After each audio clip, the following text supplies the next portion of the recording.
Student कैसे हैं आप लोग। आशा करते हैं मस्त होंगे, स्वस्थ होंगे और अपनी पढ़ाई को एकदम बेहतर तरीके से कर रहे हैं। यदि आप क्लास 10 के स्टूडेंट हैं और आपको 2026 का बोर्ड एग्जाम देना है तो आपके लिए वीडियो बहुत ज्यादा इंपॉर्टेंट होना है, क्योंकि आज के इस वीडियो में मैं क्लास 10th गणित का जो अनसाल पेपर है उसको स्टार्ट करने जा रहे हैं। सर अनसाल पेपर क्या होता है, मैं आपको बता दूं कि जो भी पिछले साल का पेपर है, मतलब 2025 में जो एग्जाम हुआ है, यदि आप इन सभी पेपर को एक बार फिर दोबारा लगा लेते हैं तो आपको मैथ में 95 प्लस लाने से कोई नहीं हो सकता है। क्योंकि यदि आप 95 प्लस का सपना देखा है तो आपको पिछले साल का पेपर सब सॉल्व कर लेना है। आपको इधर उधर कहीं नहीं जाना है। मैं इसी चैनल पर सभी सब्जेक्ट का अनसाल पेपर सॉल्व कर दूंगा। 2025 के जितने पेपर हैं सबको मैं सॉल्व कर दूंगा। मैं बता दूं कि अनसाल पेपर करने का फायदा क्या बाबू, यदि आप अनसाल पेपर कर लेंगे तो इसी से कम 80 नंबर का, मतलब जो भी आपका 70 नंबर एग्जाम होता है कम से कम 50 या 55 नंबर का इसी से रहेगा, मतलब पिछले साल के पेपर से रहेगा। 70 नंबर में 50-55 यदि आपको पाना है कम समय में तो आपको अनसाल पेपर जरूर सॉल्व कर लेना है, जिसको हम बोलते हैं PYQ। ठीक है, तो 95 प्लस यदि आपको पाना है तो आपको क्या करना है, पिछले साल के जितने पेपर है सबको सॉल्व करना है और मैं इसी चैनल पर आपको सॉल्व करवा दूंगा। ठीक है, तो चलिए बिना देरी के वीडियो को स्टार्ट करते हैं। और वीडियो को स्टार्ट करने से पहले यदि हमारे चैनल को सब्सक्राइब कर लीजिएगा, वीडियो को लाइक और प्यार से कमेंट जरूर कीजिएगा कि आपको प्रश्न समझ में आए कि नहीं है। ठीक है, मैं सभी सेट को करा दूंगा। टोटल 7 सेट हैं 2025 के, 7 सेट मैं जल्द से जल्द कवर करा दूंगा ताकि आपका तैयारी अच्छा से हो सके। ठीक है, चलिए स्टार्ट करते हैं। आपका सेट 1 है 2025 का, इसका कोड है 822BB। ठीक है, इसको हम स्टार्ट करने जा रहे हैं। ठीक है, सबसे पहले आपको मिलेगा 3 घंटा 15 मिनट आपको पेपर पढ़ने को मिलेगा, जो आप सब पढ़ सकते हैं। मैं आपका टाइम वेस्ट नहीं करूंगा, सीधे हम लोग प्रश्नों पर चलते हैं। ठीक है, चलिए हम सबसे पहले वैकल्पिक प्रश्न कवर करते हैं। वैकल्पिक प्रश्न आपके 20 दिए जाएंगे, 20 अंक रहेंगे। ठीक है, एक एक प्रश्न को ध्यान से समझिएगा, मोस्ट इंपोर्टेंट है सभी पेपर है। ठीक है, चलिए पहला प्रश्न कर रहा है कि एक परिमेय संख्या और एक अपरिमेय संख्या का योग होता है। ठीक है, यदि आपको एक परिमेय संख्या मिले और एक अपरिमेय संख्या मिले तो उसका योग आपको क्या होता है वो मैं आपको बता देता हूँ। ठीक है, तो ध्यान समझिएगा, मैं इसको एकदम अच्छा समझाता हूँ कि इससे रिलेटेड कोई प्रश्न आएगा तो आप एकदम अच्छे से कर ले जाएंगे। ठीक है, चलिए मैं आपको समझाता हूँ, आप ध्यान समझिएगा। ठीक है, ध्यान समझना, आपको बाकी कुछ नहीं करने दिया, आप आराम समझेंगे तो इस तरह से प्रश्न को आप अच्छे से कर ले जाएंगे। ठीक है, ध्यान दिएगा। मान लीजिए आपको एक परिमेय संख्या मिला है, ठीक है, और एक आपको अपरिमेय संख्या मिला है। एक आपको परिमेय मिला है, एक अपरिमेय मिला है। ठीक है, यदि परिमेय संख्या को अपरिमेय संख्या में जोड़ेंगे, चाहे घटाएंगे, चाहे गुणा करेंगे, चाहे भाग करेंगे, कुछ भी कीजिए, एक परिमेय संख्या हो दूसरा अपरिमेय संख्या हो, चाहे उसको जोड़िए, चाहे घटाइए, चाहे गुणा कीजिए, चाहे भाग कीजिए, सदैव आपको अपरिमेय संख्या ही मिलेगा। याद रखिएगा, इससे रिलेटेड कुछ भी प्रश्न पूछ देता है कि परिमेय संख्या को अपरिमेय संख्या घटाने पर, गुणा करने, भाग करने पर या जोड़ने पर क्या करेंगे तो क्या मिलेगा, तो सदैव अपरिमेय संख्या ही मिलेगा। एक रामबाण टिक है, इसको आप जरूर से जरूर कवर कर लीजिए। तो मैं आपको इसको एकदम अच्छे समझा दिया हूं, अब आप इसका आंसर आप खुद समझ सकते हैं कि एक परिमेय संख्या और एक अपरिमेय संख्या का योग क्या होगा, सदैव अपरिमेय होगा। क्या होगा बाबू, अपरिमेय होगा। बिना किसी दिक्कत के पहला पर टिक मार देना। ठीक है, दूसरा प्रश्न क्या है, दूसरा प्रश्न है कि एक संख्या 156 का अभाज्य गुणनखंड है। जब भी आपको अभाज्य गुणनखंड कह दे इसका मतलब आपको एलसीएम पूछ रहा है। क्या पूछ रहा है, एलसीएम पूछ रहा है। एकदम दिमाग में डाल दूंगा, एकदम आराम से समझिए, एक एक प्रश्न आपको समझ में आ जाएगा। ठीक है, जब भी आपको प्रश्न बोल दे कि अभाज्य गुणनखंड निकालना है तो इसका मतलब तो पूछ रहा है कि आप 156 क्या निकालिए, एलसीएम निकालिए। तो चलिए एलसीएम निकाल देते हैं, एकदम आसान तरीका। ठीक है, एलसीएम कैसे करना है आपको पता होगा, 156 का एलसीएम निकालना है।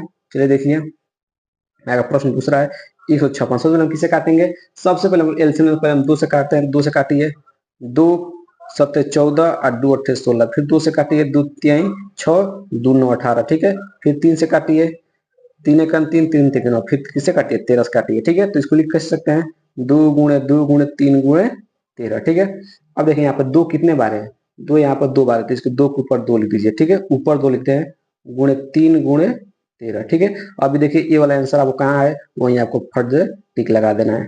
ठीक है, क्या करना है, टिक लगा देना है। तो चलिए देखते हैं इस ये वाला कहाँ आपको मिल रहा है। ठीक है, 2 के पावर 2 3 गुणे 13। ठीक है, 2 के पावर 2, देखिए 2 के पावर 2 गुणे 3 गुणे 11 ये नहीं है, 2 के पावर 2 गुणे 3 गुणे 13, ये वाला आपका क्या हो जाएगा, आंसर हो जाएगा। बिना किसी देरी के आपको फर्स्ट सॉरी बी नंबर का आपको टिक कर देना। आशा करते हैं कि केवल प्रश्न एकदम अच्छे से क्लियर हो गया होगा, वो कोई दिक्कत नहीं हुआ होगा। ठीक है, अगला प्रश्न, तीसरा नंबर प्रश्न, वेरी वेरी मोस्ट इंपोर्टेंट प्रश्न है, और ये भी जो इंपोर्टेंट प्रश्न है इसको वेरी इंपोर्टेंट कर लीजिए। हर साल इस तरह का प्रश्न पूछा जाता है आपके बोर्ड एग्जाम में। ठीक है, तो चलिए इसको हम लोग देखते हैं कैसे आपको सॉल्व करना है। ठीक है, तीसरा प्रश्न कह रहा है यदि 3x प्लस 5y बट्टा 3x minus 5y equal to 7/3 हो तो x अनुपात y का मान होगा। मोस्ट इंपोर्टेंट प्रश्न है। चलिए इसको एकदम अच्छे से बनाएंगे बिना किसी दिक्कत के, आप इसको आराम से कर ले जाएंगे। ठीक है, आप लोग यहाँ पे ध्यान से इसको समझिएगा, थोड़ा सा इसको मैं, ठीक है, देखिएगा आप लोग इस प्रश्न को। ठीक है, प्रश्न क्या दिया, मैं सबसे पहले प्रश्न को लिखता हूँ, फिर आपको समझाने की मैं कोशिश करूंगा। यहाँ पे देख लीजिए आप लोग। ठीक है, यहाँ देखिए तीसरा नंबर प्रश्न।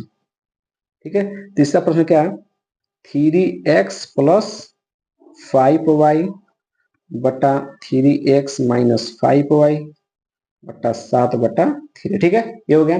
क्या करना, आपको कैंची गुणा करना। जब भी इस तरह का सिचुएशन मिलेगा, बराबर की इधर कुछ होगा बटम होगा, बराबर की इधर कुछ होगा बटम होगा, तो आपको फट से कैंची गुणा करना है। क्या करना है, त्रिज्या गुणा करना है, इसका इससे और इसका इससे। तो इसका गुणा इन तीनों दोनों में कराइए। ठीक है, तो 3 तरीके कितना आ जाएगा, 9x, 3 पचे 15y।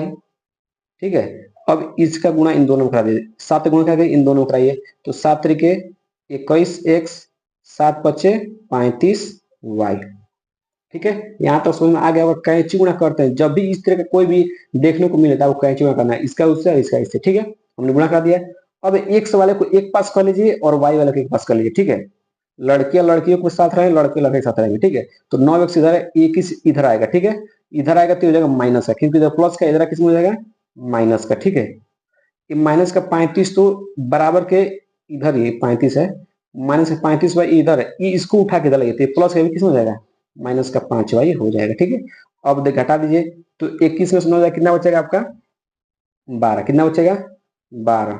ठीक है, 12x माइनस का 12x बचेगा। ठीक है, 35 में 40 जोड़ेंगे कितना होगा, 35 में 5 जोड़ेंगे कितना हो जाएगा, 40, माइनस का 40y, माइनस माइनस कट जाएगा।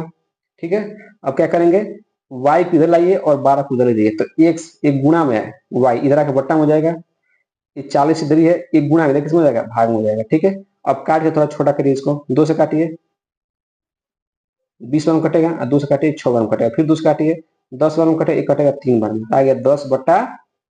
कितना आ गया, 10/3। ठीक है, 10/3।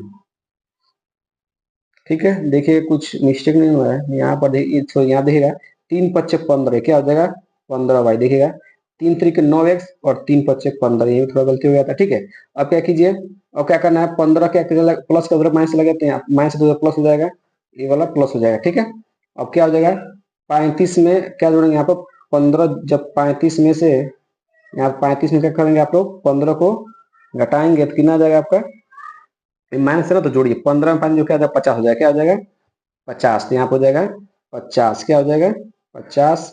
यहाँ पे क्या हो जाएगा, ध्यान समझने के बाद एक्स बट्टा वाई, एक्स बट्टा वाई इक्वल क्या हो जाएगा, 50/12 हो जाएगा। अब काटेंगे इसको, 2 से काटेंगे 6 बार में, 2 से काटेंगे 25 बार में। ठीक है, तो कितना आ गया 25/6, इसको हम लिख सकते हैं 25/6, ये आप लिख सकते हैं इसको बिना किसी दिक्कत के। आशा करते हैं कि प्रश्न आपको क्लियर हो गया होगा।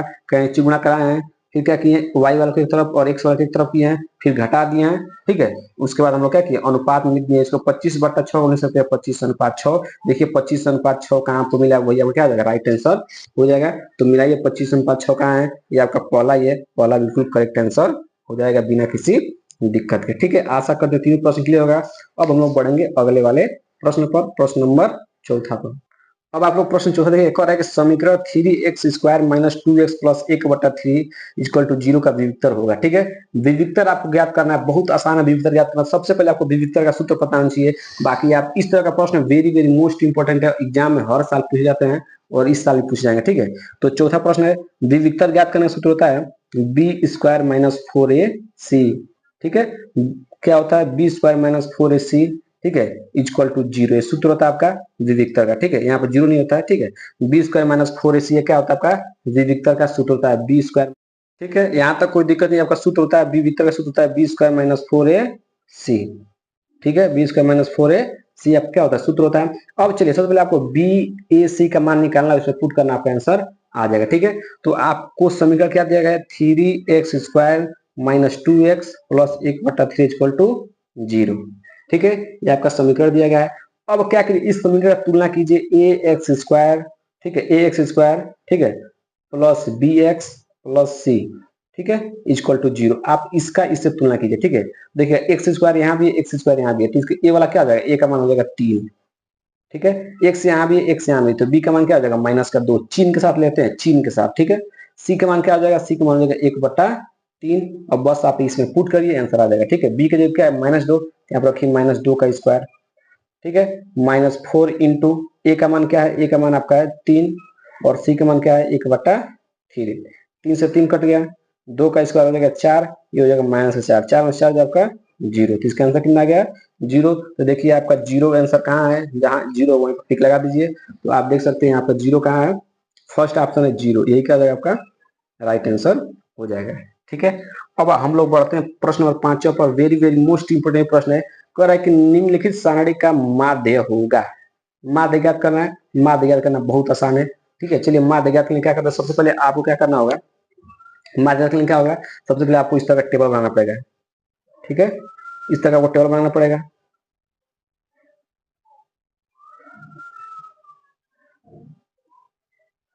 ठीक है। आपको इस तरह का टेबल बनाना पड़ेगा, एकदम माध्य एकदम आसानी से समझ में आ जाएगा, टेंशन नहीं है, ठीक है। यहाँ पर आपको वर्ग अंतराल लिखना पड़ेगा, जो आपके प्रश्न में लिखा गया है, वर्ग अंतराल, ठीक है। फिर इसको इसको बोलते हैं, फिर यहाँ पे बारंबारता, बारंबारता जिसको हम लोग एफ आई बोलते हैं, क्या बोलते हैं, बारंबारता को हम लोग एफ आई बोलते हैं, ठीक है। तो वर्ग अंतराल क्या दिया है, 2 से 4, 4 से 6, 6 से 8, 8 से 10 और 10 से 12, ये आपको क्या दिया है, वर्ग अंतराल दिया है, ठीक है। वर्ग अंतराल ने लिख लिया।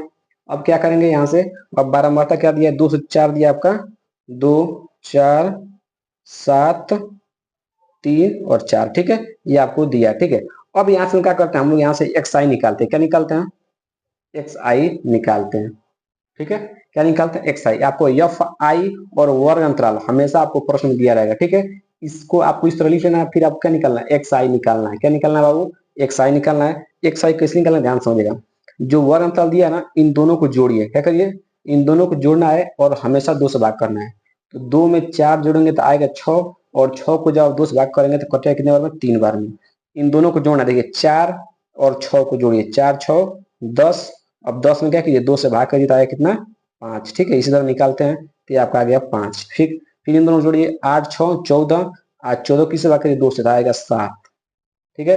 फिर 10 और 18, 8 को जोड़िए तो आएगा 18, 18 को 2 से भाग आएगा 9, 12 में 10 जोड़िए 22, 22 को किससे भाग दीजिए, 2 से, तो आएगा 11, ठीक है।